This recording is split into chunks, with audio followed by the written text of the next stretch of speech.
اللهم صل وسلم وبارك على سيدنا محمد وعلى اله واصحابه اجمعين. حبايب قلبي، بحبكم في الله، ربنا يديمكم نعمه في حياتي. قبل ما نبدا فيديو النهارده ما ننساش نصلي على النبي، نذكر الله كده، نصلي على رسولنا الكريم، نضغط على كلمه اشتراك وعلى كلمه لايك علشان يوصل لك كل جديد من ان شاء الله انا بعمله وهعمله باذن الله. وصفتنا النهارده حلوه قوي معانا، بسم الله ما شاء الله كده، كميه من الفراخ حلوه اهي زي ما انتم شايفين. انا نقعاها في ملح وليمون وقشر برتقان او قشر اسفندي المتاح عندك، وحلوه كده اهو. هصفيها كده من الميه دي بقى واشطفها كمان شطفه زي ما انتم شايفين اهو. هشطفها وهرجع لكم تاني اهو يا حبايب قلبي. انا كده غسلت الفراخ بتاعتي ونشلتها من الميه حلو زي ما انتم شايفين اهو. معايا ما شاء الله كميه فراخ حلوه، معايا 4 فراخ مقطعاهم اهو. هنعملها ان شاء الله فراخ مشويه على الفحم. وقبل ما لما طلعتها يعني غرستها وهي متلجه كده عشان تكون سهله معايا، وفتحتها بالشكل اللي انتوا شايفينه ده اهو علشان تشرب من التتبيله وتكون حلوه معايا ان شاء الله. انا هبيتها ليله كامله في التلاجة بالتتبيله اللي احنا هنعملها مع بعض ده اهو. معايا بقى بصل، على طماطم، على فلفل حار سبايسي، على ايه ليمونه كده نعصرها عصره ليمون. يلا بينا نشوف مقاديرنا هنعمل ايه. دلوقتي هنقطع الخلطه بتاعتنا معانا زي ما هتشوفوا. معايا جزره بشراها زي ما انتم شايفين كده، هقطع فلفلايه بالشكل ده. ولو حابه تضيف عليها زبادي او لبن رايب عادي متاح معاكي، تقدري تحطي عليها كده، بس انا مش متوفر عندي دلوقتي الزبادي او اللبن الرايب. وهفرم الخلطه بتاعتي دي في الخلاط، مش هفرمها في الكب عشان اللي ما عندهاش كبه ما تصعبش على نفسها الامور. تمام كده. وممكن تخرطيها على ايدك، بشرة تكون ناعمة خالص. ممكن لو عندك بتاع من اللي هي بتبشر البصل ده، بس تكون تبشريها بشرة خفيفة كده، بشرة ناعمة يعني، متاح برضك عندك، مفيش اي مانع. دلوقتي انا معايا 4 بصلات عشان معايا كمية فراخ زي ما قلت لكم. انا معايا 4 بصلات عشان معايا كمية فراخ زي ما قلت لكم. هنشوفها مع بعض اهو. التتبيله دي تتبيله جميله، اتمنى انكم تجربوها وتمشوا على الوصفه، واي حاجه انا بعملها لكم عن تجربه والله العظيم اهو.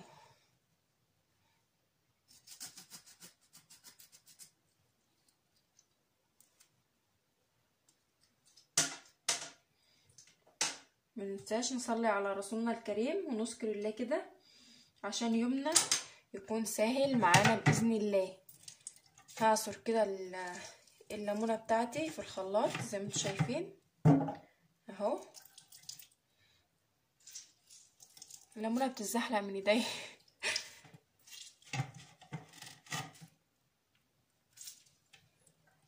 اهو يا حبايبي. وهحط التتبيله بتاعتي برضو كده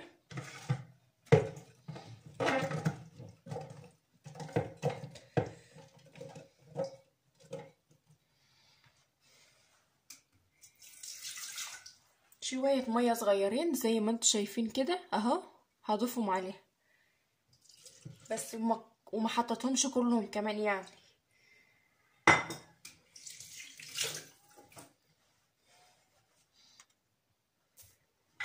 هنفرمهم بقى في الخلاط كده وهنرجع لكم تاني باذن الله. حبايب قلبي، انا كده فرمت الخليط بتاعي معايا بالشكل ده زي ما انتم شايفين اهو. هنجيب بقى صينيه عشان نحط فيها الخليط بتاعنا زي ما انتم شايفين.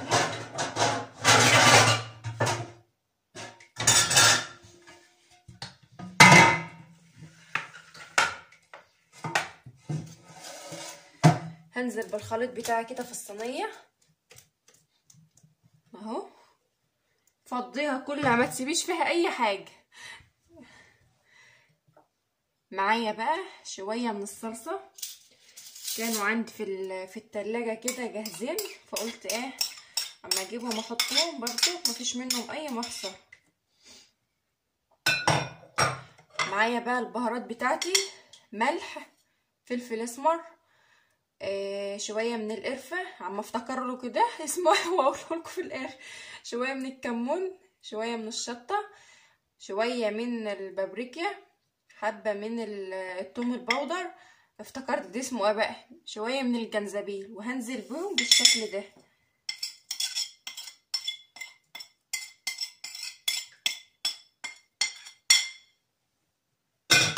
اهو يا حبايبي زي ما انتم شايفين.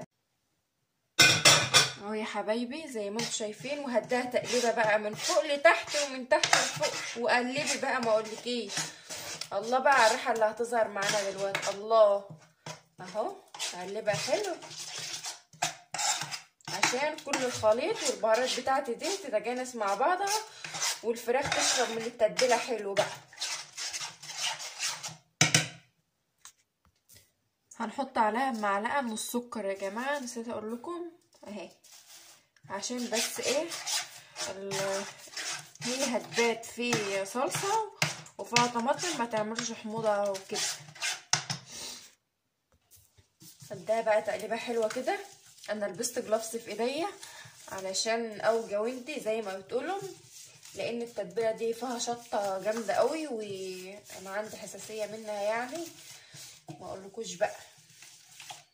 اهو هنجيب بقى الفراخ بتاعتنا بالشكل ده وهنرصها كده.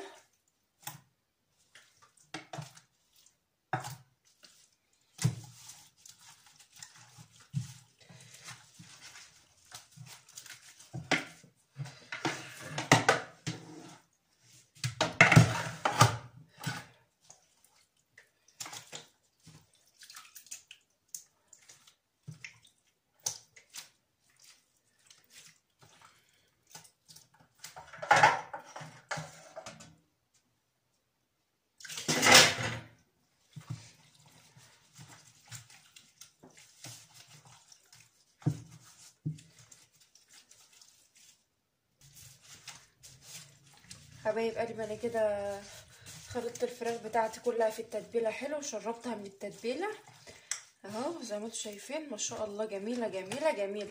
جربوا التتبيله دي ان شاء الله ما انتش هتندموا. هي دي المقادير اللي انا ماشيه عليها وبحطها على طول على الفراخ المشويه على الفحم، ما بضيفش اكتر من كده. والامانه يعني لما يكون عندي صويا صوص او دبس رمان بضيف نص معلقه من دي ونص معلقه من دي، ما اكدبش عليكم يعني ولا عمري.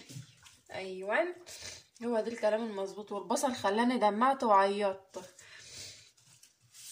اهو يا حبايبي هنحطها بقى في التلاجة لبكره ان شاء الله، هنشوف هنعمل ايه مع بعض. اهو يا حبايب قلبي بقت معايا بالشكل ده اهو، ما شاء الله جميله.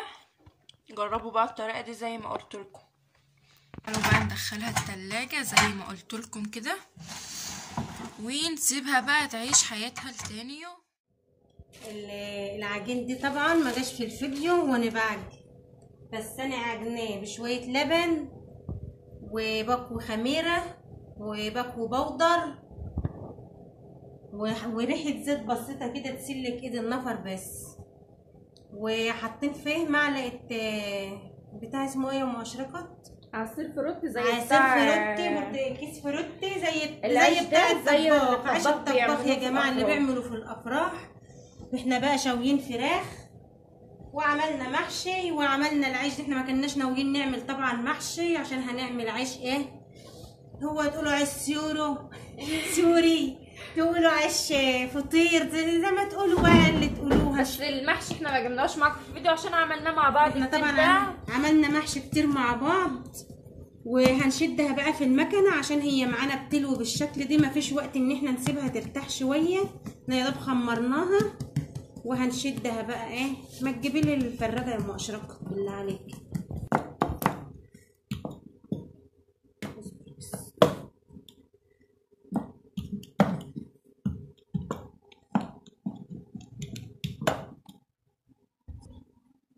اهو يا حبايبي فردناه نص فرده كده، وهنعمله بقى على المكنه برضه اهي بالشكل ده اهو، واحط على العرض كده اهو واما اخلص طبعا هوريكم في الفرن شكله ايه. عيش جميل وخفيف في الاكل، واتمنى ان انتوا تعملوه وتجربوه. غدوه حلوه وخفيفه وكلها من البيت، يعني ايه ماهاش مكلفه يعني. يا حبيبي الدقيق اللي مكلف، الدقيق اللي مكلف بس ب 18 جنيه بس الكيلو. نعمل ايه بقى؟ اهو يا حبايبي نص بطه كده وبقوم مكرهها على المكن، كرهها على المكن. خدت بالكم من الكلمه دي؟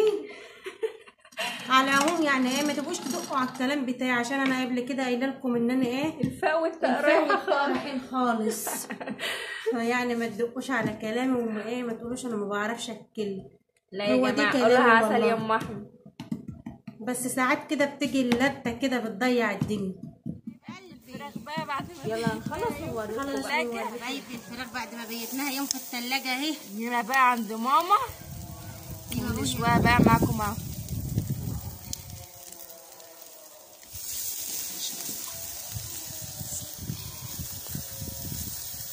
الدخان انا مش عارفه اقول مش عارفه اقول حاجه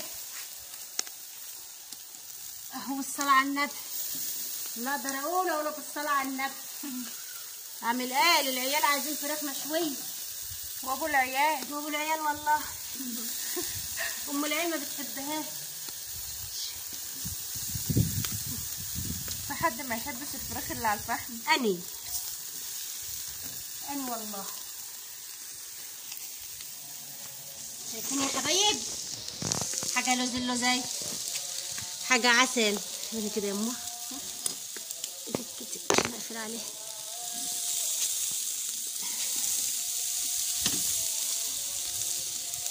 حاجه فل شايفين الحلويات؟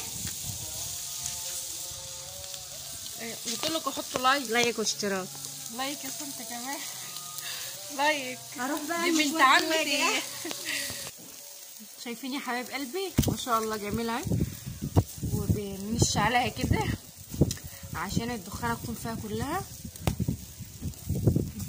وهنعمل كمان مع بعض كفته برضو. هو ماما ما صورتهاش وهي بتعمل المقادير بتاعتها، الفيديو ما جاش يعني، بس ان شاء الله صبعناها وهنشوفها مع بعض. اهونت برضو هنحطها مع بعض على الفحم. الاول خليناها تاخد صدمه كده على النار، وبعد كده هنحطها على الفحم. حبايب قلبي كده نقلبها تاخد صدمه كمان من فوق بقى. شايفين ما شاء الله يا نت.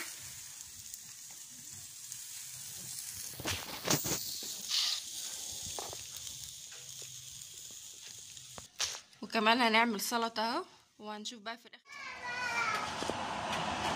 حبايب قلبي اهو العيش الجميل، عيش عسل اللوز اهو يا حبايب قلبي. يا رب تكونوا شايفين الشمس عامله عمايلها النهارده اهو ما شاء الله.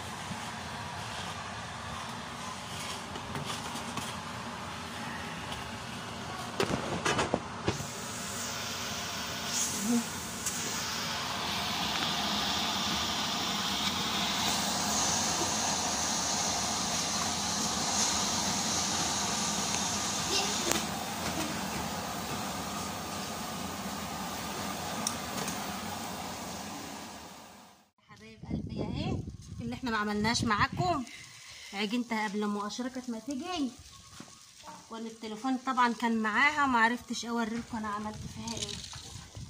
بس المره الجايه اوعدكم ان احنا هنعملها سوا ان شاء الله. دي يعني ايه حاجه كده متواضعه وحاجه على قدنا، هي حاجات برضو بتكلفتها من البيت، بس طبعا اللحمه شاريينها.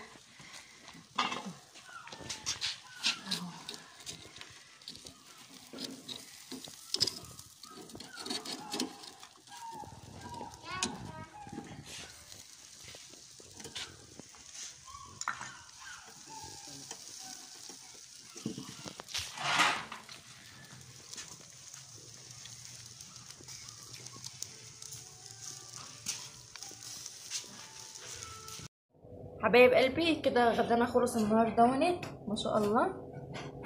اهو دي العيش اللي احنا عاملينه مع بعض اهو. شايفين بقى الفراخ بتاع الفحم حاجه فاخر من الاخر. يا سيدي يا سيدي على الجمال. ولا المحشي بقى، الله ما اقولكوش، ولا الكفته بقى على الهادي يا زبادي. ايوه بس هي حرقت الفراخ. شايفين العيش؟ شايفين الراجل بتطبق ازاي؟ بق واحد والله. والكاتشب اللي احنا عاملينه مع بعض في فيديو هينزل لكم ان شاء الله، والطحينه. اشوف وشكم على خير ان شاء الله في الفيديو الجاي. مع السلامه. لايك كتير واشتراكات كتير، شجعونا وادعمونا لان انتم مهبطيننا. بالظبط كده.